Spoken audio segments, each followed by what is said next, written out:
आप में से बहुत लोगों ने माता वैष्णो देवी मंदिर के दर्शन तो किए ही होंगे, लेकिन क्या आप जानते हैं कि इस मंदिर की दीवारों के पीछे कितनी गहरी और रहस्यमय कहानियां छिपी हुई हैं? क्या सच में माता वैष्णो देवी ने भैरवनाथ से बचने के लिए गुफा में छिपे 3 गुप्त द्वारों का उपयोग किया था? और आखिर इन रहस्यमय द्वारों के पीछे कौन कौन से अदृश्य रहस्य छुपे हैं? क्या आपने कभी सुना है स्वयं प्रकट हुई पिंडिया देवी की शक्ति का ऐसा अनूठा प्रमाण जो भक्तों की आस्था को और भी प्रबल बनाती है? और क्या आप जानना चाहते हैं कि चमत्कारी बाणगंगा जलधारा आज भी किस प्रकार अपनी दिव्यता को बनाए हुए हैं?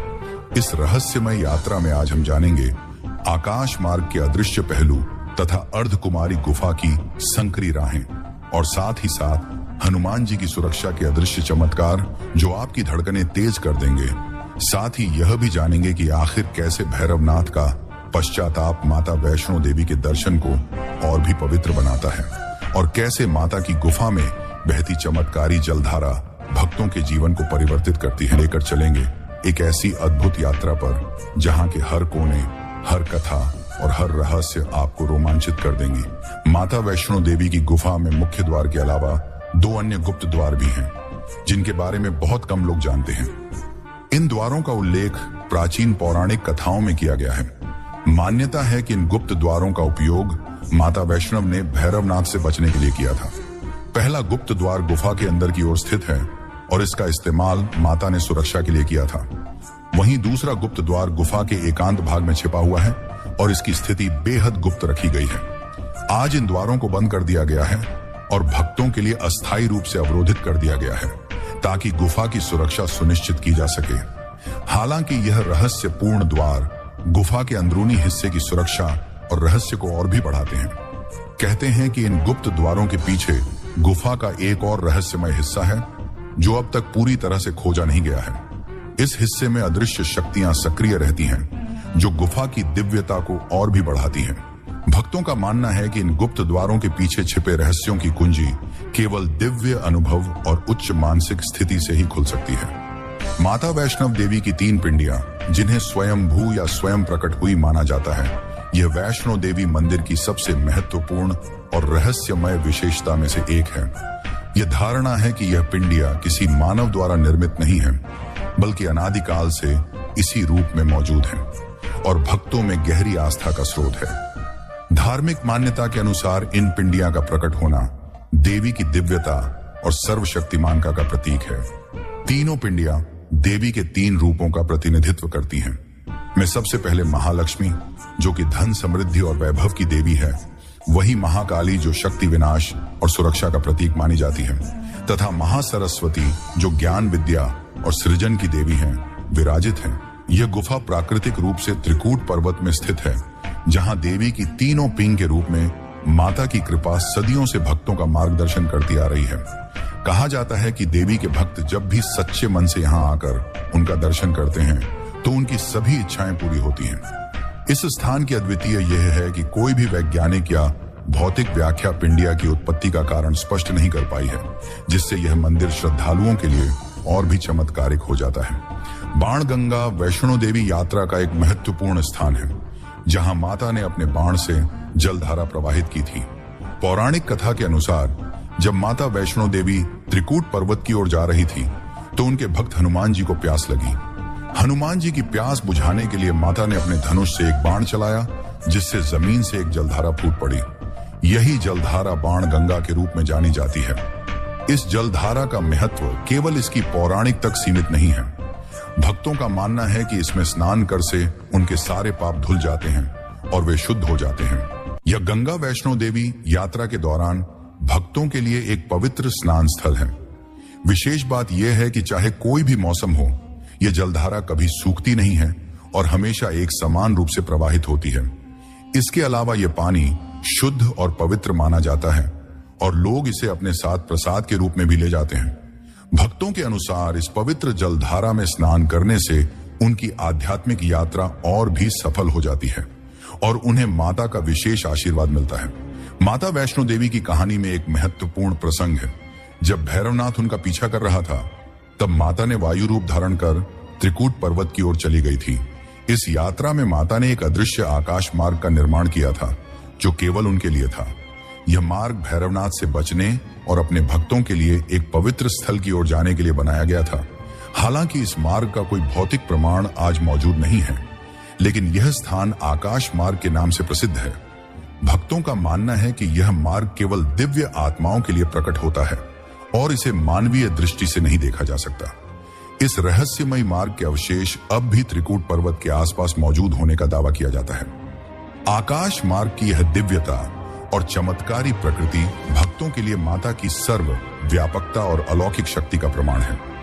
भक्तों का विश्वास है कि जो भी इस मार्ग के पास आता है उसे अदृश्य रूप से माता की उपस्थिति का एहसास होता है और उसकी यात्रा को माता के आशीर्वाद से संरक्षित किया जाता है। अर्धकुमारी गुफा माता वैष्णो देवी की गुफा यात्रा का एक महत्वपूर्ण पड़ाव है। मान्यता है कि माता ने भैरवनाथ से बचने के लिए इस गुफा में 9 महीने तक तपस्या की थी। इस गुफा की संरचना बेहद संकरी है और इसमें से भक्तों को गुजरते समय आधे शरीर को मोड़कर निकलना पड़ता है। इसी कारण से इसे अर्धकुमारी कहा जाता है, जिसका अर्थ है आधि कन्या। अर्धकुमारी गुफा का महत्व केवल उसकी संरचना में ही नहीं बल्कि उसकी आध्यात्मिक शक्ति में भी है। ऐसा माना जाता है कि इस गुफा से सुरक्षित रूप से निकलने वाले भक्तों के सभी संकट समाप्त हो जाते हैं और उन्हें माता का विशेष आशीर्वाद प्राप्त होता है। यह स्थान एक प्रतीक है कि हर भक्त को अपने जीवन में संघर्षों और कठिनाइयों से गुजरना पड़ता है, लेकिन यदि वे सच्चे मन से माता का स्मरण करते हैं तो उन्हें सफलता और मुक्ति प्राप्त होती है। गुफा की संकरी बनावट और उसकी आध्यात्मिकता भक्तों को माता के निकट लाती है और उन्हें जीवन की कठिनाइयों से निपटने की प्रेरणा देती है। माता वैष्णो देवी की सुरक्षा का दायित्व स्वयं बजरंग बली हनुमान जी ने लिया था। कहा जाता है कि जब माता ने त्रिकूट पर्वत की गुफा में शरण ली तो भैरवनाथ से उनकी रक्षा करने के लिए हनुमान जी वहां पहरा देने के लिए तैनात हो गए। भक्तों का विश्वास है कि माता की गुफा के पास आज भी हनुमान जी की अदृश्य उपस्थिति है और वे हर भक्त की यात्रा को सुरक्षित और सफल बनाते हैं। हनुमान जी की यह सुरक्षा और उनकी अदृश्य उपस्थिति भक्तों में एक विशेष शक्ति और आत्मविश्वास का संचार करती है। जब भी कोई भक्त माता के दर्शन के लिए आता है उसे हनुमान जी का आशीर्वाद मिलता है, जो उसकी यात्रा को और भी सफल बनाता है। भक्तों के अनुसार हनुमान जी की इसी अदृश्य सुरक्षा के का ही माता के मंदिर तक की यात्रा बाध रहित और सुखद होती है। उनकी उपस्थिति माता जी की कृपा का ही एक और स्वरूप है, जो भक्तों को न केवल शारीरिक बल्कि मानसिक और आध्यात्मिक सुरक्षा भी प्रदान करती है। भैरवनाथ की कहानी अहंकार, लालच और अंततः पश्चाताप की कहानी है। जब भैरवनाथ का वध माता वैष्णो देवी के हाथों हुआ तब उसे अपनी गलती का एहसास हुआ। अपने जीवन के अंतिम क्षणों में भैरवनाथ ने माता से क्षमा याचना की और तभी माता ने उसकी सच्ची पश्चाताप को स्वीकार किया और उसे माफ करते हुए एक विशेष वरदान दिया। माता ने कहा कि जो भी भक्त उनके दर्शन के लिए आएगा उसकी यात्रा तब तक पूरी नहीं मानी जाएगी जब तक वह भैरवनाथ के मंदिर के दर्शन नहीं कर लेता। यही कारण है कि भक्त माता के दर्शन के बाद भैरवनाथ मंदिर जरूर जाते हैं। यह मंदिर माता वैष्णव देवी की यात्रा का एक अभिन्न हिस्सा है। भैरवनाथ की यह कहानी हमें यह सिखाती है कि अहंकार और लालच हमें गलत राह पर ले जा सकते हैं, लेकिन सच्चे मन से किया गया पश्चाताप हमें मुक्ति दिला सकता है। भक्त भैरवनाथ के इस कृत्य से प्रेरणा लेते हैं और अपने जीवन में विनम्रता और भक्ति के महत्व को समझते हैं। माता वैष्णो देवी की गुफा के अंदर बहने वाली चमत्कारकारी जलधारा भक्तों के लिए एक महत्वपूर्ण आस्था का केंद्र है। यह जलधारा वर्ष भर एक समान प्रवाहित होती रहती है, चाहे मौसम कितना भी शुष्क हो या बारिश का मौसम हो। इस जलधारा को माता की शक्ति का प्रतीक माना जाता है और यह जल अनंत काल से उसी रूप में प्रवाहित होता रहा है। भक्तों का मानना है कि इस जलधारा को छूने या इसके पास पूजा करने से उनकी सभी इच्छाएं पूरी होती हैं और जीवन की सभी कठिनाइयां समाप्त हो जाती हैं। इस जल का रहस्य आज तक कोई वैज्ञानिक भी नहीं सुलझा पाए हैं और यही इसे और भी रहस्यमय बनाता है। बहुत से श्रद्धालु इस जल को अपने साथ प्रसाद के रूप में ले जाते हैं और इसे अपने घरों में रखते हैं। इसके अलावा जलधारा का यह पवित्र जल शारीरिक और मानसिक शुद्धि का भी प्रतीक है। भक्तों का मानना है कि इस जल के संपर्क में आने से उनके भीतर सकारात्मक ऊर्जा का संचार होता है और वे अपने सभी पापों से मुक्त हो जाते हैं। कहा जाता है कि यह जलधारा उस दिव्य शक्ति का प्रत्यक्ष प्रमाण है जो त्रिकूट पर्वत में माता वैष्णो देवी के निवास स्थान पर विद्यमान है। भक्तों के लिए यह गुफा और इसके अंदर बहती जलधारा एक दिव्य आशीर्वाद के समान है जो उनकी भक्ति को और भी सशक्त और गहन बना देती है। चांदनी गुफा माता वैष्णो देवी की यात्रा का एक और रहस्यमय स्थल है। यह गुफा अपनी अद्वितीय विशेषताओं के लिए प्रसिद्ध है। यहाँ पर दिन में गुफा अंधेरी रहती है, लेकिन रात के समय चांदनी की तरह हल्की हल्की रोशनी फैल जाती है। भक्तों का मानना है कि यह चांदनी माता की दिव्य कृपा और उनकी उपस्थिति का प्रतीक है। इस गुफा में जाकर भक्त महसूस करते हैं कि माता की शक्ति और आशीर्वाद उनके साथ है। चांदनी गुफा का रहस्य धार्मिक यात्रियों के लिए विशेष रूप से महत्वपूर्ण है, क्योंकि यह स्थल भक्तों को एक अलौकिक अनुभव प्रदान करता है। माना जाता है कि यह रोशनी प्राकृतिक नहीं है, बल्कि देवी की दिव्य शक्ति द्वारा उत्पन्न की जाती है। कुछ लोग इसे देवी की उपस्थिति और उनके भक्तों के प्रति उनके असीम प्रेम का संकेत मानते हैं। चांदनी गुफा की यह विशेषता यात्रा को और भी आध्यात्मिक और प्रदायक बना देती है और भक्तों को एक विशेष आध्यात्मिक अनुभव का एहसास कराती है। माता वैष्णो देवी की यात्रा के मार्ग पर स्थित नवग्रह मंदिर एक महत्वपूर्ण धार्मिक स्थल है। इस मंदिर में नवग्रहों के प्रतीक स्वरूप 9 देवताओं की पूजा की जाती है। यह मान्यता है कि नवग्रहों की पूजा करने से जीवन की ग्रह दोष, बाधाएं और अशुभ प्रभाव समाप्त हो सकते हैं। नवग्रह मंदिर का महत्व भक्तों के लिए इसलिए भी है क्योंकि यहाँ की पूजा से व्यक्ति के जीवन में शांति, समृद्धि और सुख की प्राप्ति होती है। विशेष रूप से यह माना जाता है कि इस मंदिर में पूजा करने से व्यक्ति के जीवन में संतुलन और सुख समृद्धि आती है। माता वैष्णो देवी के दर्शन के बाद नवग्रह मंदिर में पूजा करने से जीवन की समस्याओं का समाधान होता है और जीवन में सकारात्मक बदलाव आते हैं। इस मंदिर की उपस्थिति यात्रा को एक पूर्ण आध्यात्मिक अनुभव देती है और भक्तों को जीवन की विभिन्न बाधाओं से उबारने का आश्वासन प्रदान करती है। सती माता की गुफा माता वैष्णो देवी यात्रा का एक पवित्र स्थल है जो देवी सती के प्रकट होने की जगह के रूप में जाना जाता है। धार्मिक कथाओं के अनुसार सती माता ने अपने पिता राजा दक्ष के यज्ञ में आत्मदाह कर लिया था और उनके शरीर को लेकर भगवान शिव त्रिकुट पर्वत पर आए थे। इस गुफा में देवी सती के रूप की पूजा की जाती है, जो माता वैष्णो देवी की शक्ति और उनकी दिव्यता का प्रतीक है। सती माता की गुफा के बारे में मान्यता है कि यहाँ पूजा करने से भक्त माता सती की विशेष कृपा प्राप्त करते हैं। ये गुफा भक्तों के लिए एक महत्वपूर्ण स्थल है, जहाँ जाकर वे देवी सती के रूप में माता की शक्ति को महसूस करते हैं। इस गुफा की पूजा और दर प्रश्न से भक्तों को शांति, सुख और समृद्धि की प्राप्ति होती है। यह स्थल भक्तों को माता सती की अद्वितीय कृपा और शक्ति का एहसास कराता है और उनकी धार्मिक यात्रा को पूर्ण और संपूर्ण बनाता है। सती माता की गुफा की यह पवित्रता और आध्यात्मिक महत्व भक्तों के लिए यात्रा के महत्वपूर्ण हिस्सों में से एक है। आज हमने माता वैष्णो देवी की गुफा के गहराई में छिपे उन रहस्यों को उजागर किया जिनके बारे में जानकर आपकी धड़कनें तेज हो गई होंगी। देवी की स्वयं प्रकट हुई पिंडिया, गुफा के गुप्त द्वार और बाण गंगा की चमत्कारी जलधारा, ये सब रहस्य केवल देवी के दिव्य आशीर्वाद से ही संभव है। अगर इस यात्रा ने आपके दिल को छू लिया है तो इसे लाइक और शेयर जरूर करें ताकि और लोग भी इस अद्भुत जानकारी का आनंद ले सकें। आपके विचार और अनुभव जानने का हमें इंतजार रहेगा, तो कमेंट करके बताइए। भारत के सबसे पवित्र और दिव्य तीर्थ स्थलों में से एक श्री माता वैष्णो देवी मंदिर, जहां आस्था और शक्ति का अनंत संगम होता है। जब आप इस तीर्थ यात्रा पर कदम रखते हैं तो आपको हर कदम पर देवी मां की महिमा और कृपा का अनुभव होता है। ये वह स्थान है जहां न केवल आपकी श्रद्धा का इम्तिहान होता है, बल्कि आपकी आत्मा को भी एक नई ऊर्जा और संकल्प से भर देता है।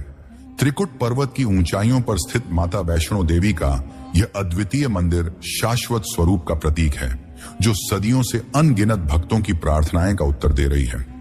यह सिर्फ एक यात्रा नहीं, बल्कि एक आंतरिक यात्रा है, जहां हर भक्त अपनी परेशानियों, दुखों और संघर्षों से मुक्त होने के लिए मां की शरण में आता है। यहाँ की हवा में भक्ति की वह लहर है जो आपके हृदय को झकझोर देती है और माता की असीम कृपा के सामने हर दर्द, हर दुख और हर चिंता तुच्छ लगने लगती है। जैसे ही आप इस यात्रा की चढ़ाई शुरू करते हैं, आपकी थकान मां की भक्ति में डूबकर खत्म हो जाती है। हर जयकार्य में, हर कदम में एक नई ऊर्जा और विश्वास का संचार होता है।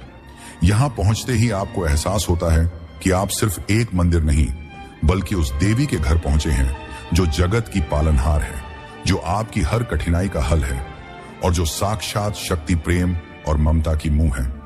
मां वैष्णो देवी के दरबार में पहुंचने का अनुभव जीवन की सबसे अद्भुत और अलौकिक अनुभूतियों में से एक है, जहां हर भक्त मां की छांव में खुद को सुरक्षित और पूर्ण महसूस करता है। तो नमस्कार दोस्तों, मैं मोंटी आपका मेरे चैनल इतिहास का सफर में स्वागत करता हूं। चलिए इस पवित्र धाम के इतिहास, रहस्य, चमत्कार एवं अन्य सभी जानकारी जो शायद आपको अब तक पता ना हो, उस पर चर्चा करते हैं। तो सबसे पहले आइए उस मां के चरणों में सिर झुकाए, जिनकी कृपा से जीवन की हर कठिनाई आसान हो जाती है, जिनके दर्शन मात्र से आत्मा को अनंत शांति मिलती है।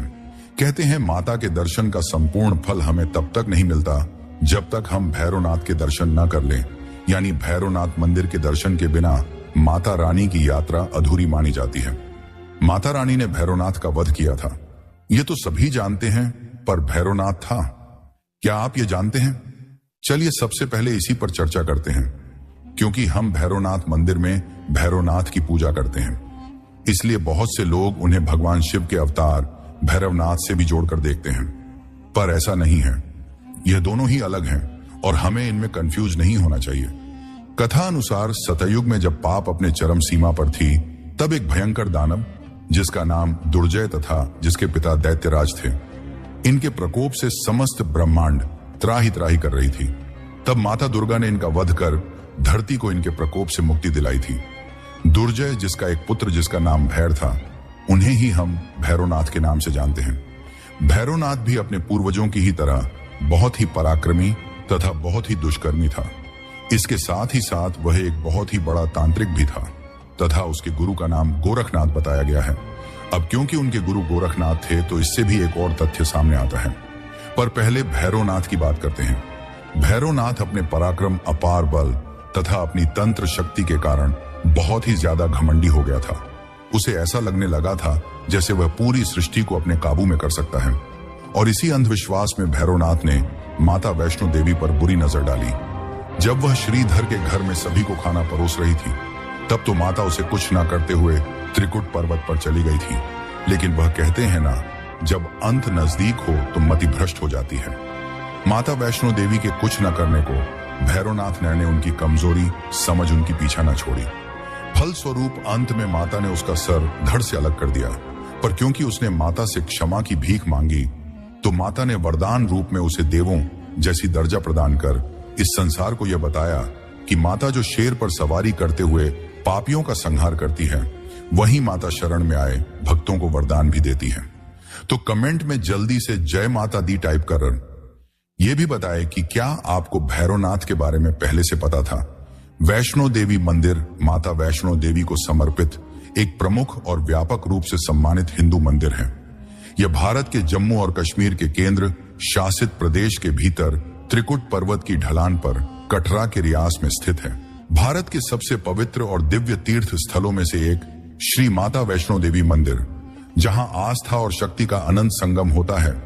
जब आप इस तीर्थ यात्रा पर कदम रखते हैं, तो आपको हर कदम पर देवी मां की महिमा और कृपा का अनुभव होता है। ये वह स्थान है जहां न केवल आपकी श्रद्धा का इम्तिहान होता है, बल्कि आपकी आत्मा को भी एक नई ऊर्जा और संकल्प से भर देता है। त्रिकुट पर्वत की ऊंचाइयों पर स्थित माता वैष्णो देवी का यह अद्वितीय मंदिर शाश्वत स्वरूप का प्रतीक है, जो सदियों से अनगिनत भक्तों की प्रार्थनाएं का उत्तर दे रही है। यह सिर्फ एक यात्रा नहीं, बल्कि एक आंतरिक यात्रा है, जहां हर भक्त अपनी परेशानियों, दुखों और संघर्षों से मुक्त होने के लिए मां की शरण में आता है। यहाँ की हवा में भक्ति की वह लहर है जो आपके हृदय को झकझोर देती है और माता की असीम कृपा के सामने हर दर्द, हर दुख और हर चिंता तुच्छ लगने लगती है। जैसे ही आप इस यात्रा की चढ़ाई शुरू करते हैं, आपकी थकान मां की भक्ति में डूबकर खत्म हो जाती है। हर जयकार्य में, हर कदम में एक नई ऊर्जा और विश्वास का संचार होता है। यहाँ पहुंचते ही आपको एहसास होता है कि आप सिर्फ एक मंदिर नहीं, बल्कि उस देवी के घर पहुंचे हैं जो जगत की पालनहार है, जो आपकी हर कठिनाई का हल है और जो साक्षात शक्ति, प्रेम और ममता की मुंह है। मां वैष्णो देवी के दरबार में पहुंचने का अनुभव जीवन की सबसे अद्भुत और अलौकिक अनुभूतियों में से एक है, जहां हर भक्त मां की छांव में खुद को सुरक्षित और पूर्ण महसूस करता है। तो नमस्कार दोस्तों, मैं मोंटी आपका मेरे चैनल इतिहास का सफर में स्वागत करता हूं।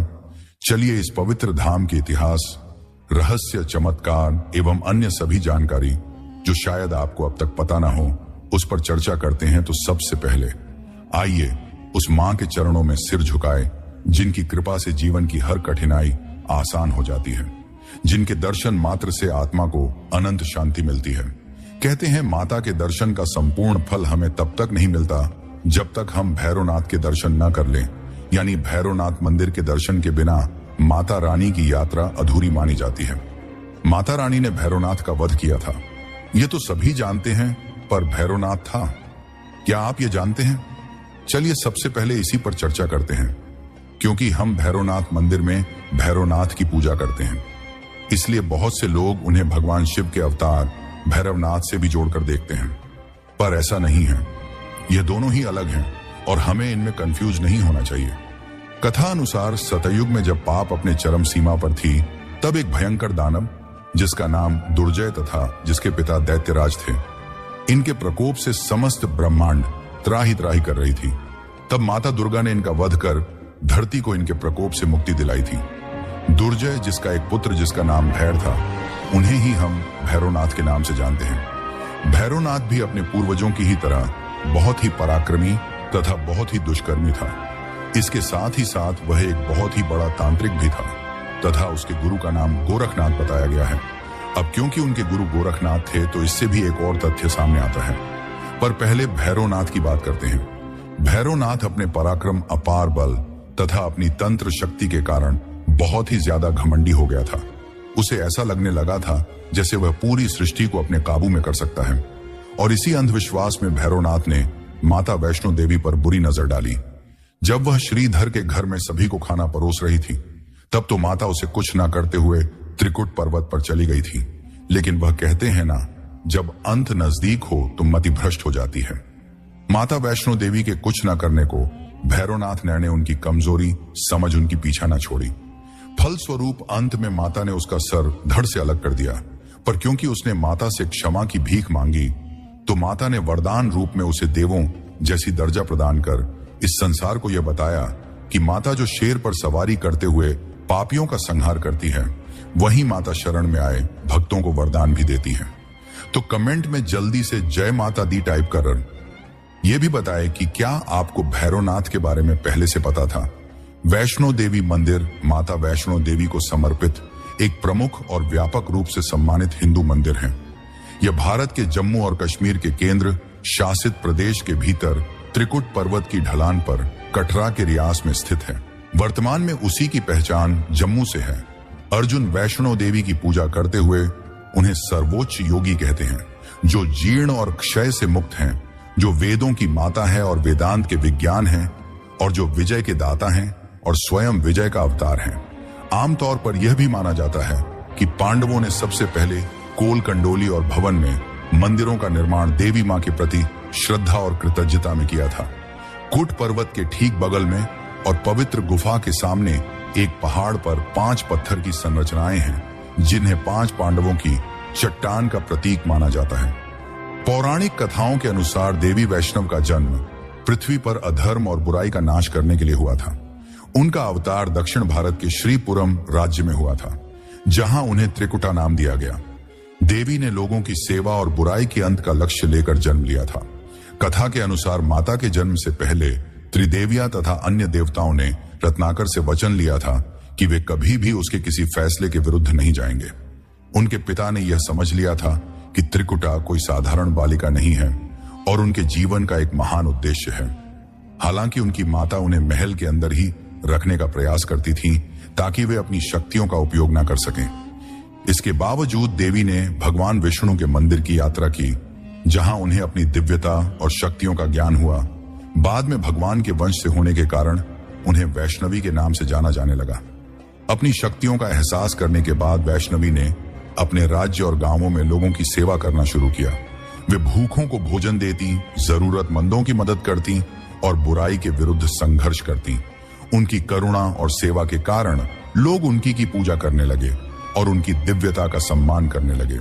माता वैष्णो देवी का उद्देश्य मानवता में फैली बुराई का अंत करना था। उनका उद्देश्य हिंसा से नहीं बल्कि आत्मज्ञान और मानवता के भीतर की बुराई को नष्ट करना था। उनके इसी गुण के कारण उन्हें माता के रूप में पूजनीय माना जाता है। आज माता वैष्णो देवी का मंदिर हिंदू धर्म के सबसे पवित्र स्थलों में से एक माना जाता है, जहां हर साल लाखों श्रद्धालु उनकी पूजा करने और उनका आशीर्वाद प्राप्त करने के लिए आते हैं। वहीं माता से जुड़ी एक और मान्यता सामने आती है, जिसके अनुसार त्रिकुटा, जो बाद में देवी वैष्णो देवी के नाम से विख्यात हुई, उन्होंने 9 साल की उम्र में अपने पिता से तपस्या करने की अनुमति मांगी। उन्होंने समुद्र के किनारे भगवान विष्णु के राम अवतार की आराधना करने का निर्णय लिया।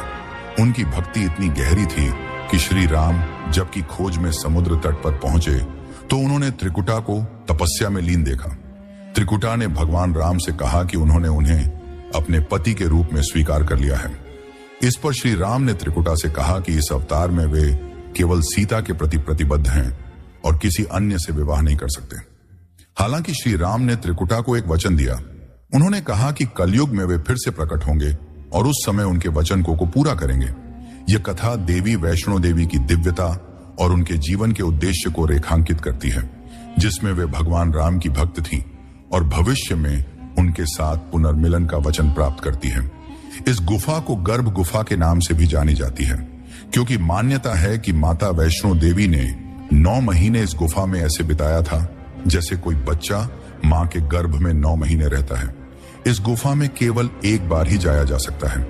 हम दोबारा उस गुफा में नहीं जा सकते हैं। ऐसी मान्यता है कि जो व्यक्ति इस गर्भ गुफा के अंदर से एक बार पार हो जाता है, उसके जीवन में कभी कोई गम नहीं होती, उसका जीवन भर खुशी में बीता है। प्राचीन ग्रंथ ऋग्वेद में भी इस त्रिकुट पर्वत का वर्णन किया गया है।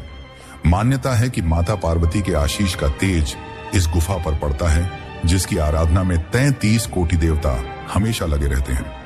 इस पवित्र गुफा में एक अद्भुत चमत्कार भी देखने को मिलता है, जहां से निरंतर पवित्र गंगा जल की धारा प्रवाहित होती रहती है, मानो स्वयं मां गंगा यहां विराजमान हो, तथा इसे अत्यंत ही पवित्र माना गया है। जो लोग यहां दर्शन के लिए आते हैं, वे इस पवित्र जल को माता की आशीष के रूप में लेकर जाते हैं। कुछ समय पहले यह गुफा काफी सकरी थी, जिसके बाद 1977 में एक नई गुफा बनवाई गई, जिसमें एक गुफा के एक तरफ से लोग मंदिर के लिए प्रवेश करते हैं और दूसरी गुफा से बाहर निकलते हैं। कहा जाता है कि इस गुफा के दर्शन बहुत कम ही लोग कर पाते हैं, क्योंकि माता का बुलावा बस किस्मत वालों को ही आता है। कोई भी इंसान बिना माता के चाहे उनके दर्शन नहीं कर पाता। तो अगर आपने भी माता के दर्शन किए हैं, तो वह दर्शन सिर्फ आपके चाहने से नहीं हुआ है, बल्कि माता ने खुद आपको बुलाया था। वहीं अगर अब तक आपने माता के दर्शन नहीं किए हैं, तो माता से प्रार्थना करें कि आपको भी माता जल्दी बुलाए। माता वैष्णो देवी की गुफा में भैरव का शरीर रखा गया है, जिसे माता वैष्णो देवी ने भैरव को त्रिशूल से मारा था और उसका सिर उड़कर भैरव घाटी में चला गया था। तभी से वह शरीर वहीं मौजूद है। एक समय की बात है, त्रिकुटा पर्वत की गोद में एक दिव्य घटना घटित हुई। भैरवनाथ नाम का एक तपस्वी अपनी तंत्र शक्तियों से इतराक एक सुंदर कन्या का पीछा करने लगा, जो वास्तव में मां वैष्णो देवी का रूप थी। कन्या ने उसकी मंशा समझकर वायु का रूप धारण कर त्रिकुटा पर्वत की ओर उड़ान भरी। भैरवनाथ भी उसके पीछे दौड़ता रहा। माता की रक्षा के लिए पवन पुत्र हनुमान वहां पहुंचे और भैरवनाथ को रोकने का प्रयास किया। हनुमान जी को प्यास लगी तो माता ने अपनी कृपा से धनुष चलाकर पहाड़ से एक जलधारा उत्पन्न की। उस जल से अपने केश धोकर माता एक गुफा में प्रविष्ट हुई और 9 महीनों तक गहन तपस्या में लीन, और उनका पीछा छोड़ देना चाहिए। पर भैरवनाथ ने इस चेतावनी की अनदेखी की और माता का पीछा जा रखा। और 9 महीनों तक गहन तपस्या में लीन और उनका पीछा छोड़ देना चाहिए। पर भैरवनाथ ने इस चेतावनी की अनदेखी की और माता का पीछा जा रखा। माता ने तब गुफा के दूसरी ओर से एक मार्ग बनाकर बाहर निकलने का प्रयास किया। इस स्थान को आज अर्धकुमारी या गर्भजून के नाम से जाना जाता है, जहां माता ने भागते समय पीछे मुड़कर भैरवनाथ को देखा था। आखिरकार भैरवनाथ गुफा के द्वार तक पहुंच गया और माता को चुनौती दी। तब माता वैष्णो देवी ने देवी का स्वरूप धारण कर उसे वापस जाने को कहा, पर भैरवनाथ ने उनका आदेश नहीं माना। जब वह गुफा में प्रवेश करने लगा तो हनुमान जी ने उसे युद्ध के लिए ललकारा, लेकिन युद्ध का कोई समाधान न निकलता। देख माता ने महाकाली का रूप लिया और भैरवनाथ का वध कर दिया। वध के बाद भैरवनाथ को अपनी भूल का एहसास हुआ। उसने मां से क्षमा मांगी। माता ने उसकी भक्ति और मोक्ष की इच्छा को समझते हुए न केवल उसे क्षमा किया, बल्कि यह वरदान भी दिया कि जो भी भक्त मेरे दर्शन के बाद तुम्हारे दर्शन करेगा, तभी उसकी यात्रा पूरी मानी जाएगी। इस कथा का संबंध वैष्णो देवी के भक्त श्रीधर से भी जुड़ता है। श्रीधर एक गरीब और निसंतान भक्त हंसाली गांव में रहते थे। एक दिन उन्होंने माता का भंडारा आयोजित किया, जहां माता स्वयं एक कन्या के रूप में प्रकट होकर सभी को भोजन परोसने लगी। भंडारा सफलतापूर्वक संपन्न हुआ और माता ने श्रीधर को स्वप्न में आकर गुफा का मार्ग दिखा, या श्रीधर ने उस गुफा को खोज निकाला जहां से आज तक मां वैष्णो देवी के दर्शन के लिए भक्त आते हैं। श्री माता वैष्णो देवी की तीर्थ यात्रा हिंदू धर्म के सबसे पवित्र और प्रतिष्ठित स्थलों में से एक मानी जाती है। यह मंदिर दुनिया भर में अपनी विशेष मान्यता के लिए प्रसिद्ध है, क्योंकि यहाँ की देवी को मांगी हुई मुरादें पूरी करने वाली माता के रूप में जाना जाता है। भक्तों का मानना है कि यहाँ आकर वे अपनी हर इच्छा पूरी कर सकते हैं। माता का यह पवित्र धाम 5200 फीट की ऊंचाई पर स्थित है और श्रद्धालुओं को कटरा से लगभग 12 किलोमीटर की कठिन चढ़ाई करनी पड़ती है, जो एक गहन भक्ति यात्रा का प्रतीक है। जब भक्त इस यात्रा को पूरा कर भवन पहुंचते हैं तो उन्हें गर्भगृह यानी पवित्र गुफा में प्रवेश कर माता के दिव्य दर्शन करने का सौभाग्य प्राप्त होता है। 1986 में तीर्थ यात्रा के प्रबंधन और संचालन के लिए श्री माता वैष्णो देवी श्राइन बोर्ड का गठन किया गया। तब से इस बोर्ड ने तीर्थ यात्रियों के लिए यात्रा को अधिक सुविधाजनक और सुगम बनाने के लिए कई विकास कार्य किए हैं। बोर्ड द्वारा दान का उपयोग विभिन्न सुधारों और सुविधाओं के विकास में किया जाता है, ताकि तीर्थ यात्री हर प्रकार की सुविधा प्राप्त कर सकें।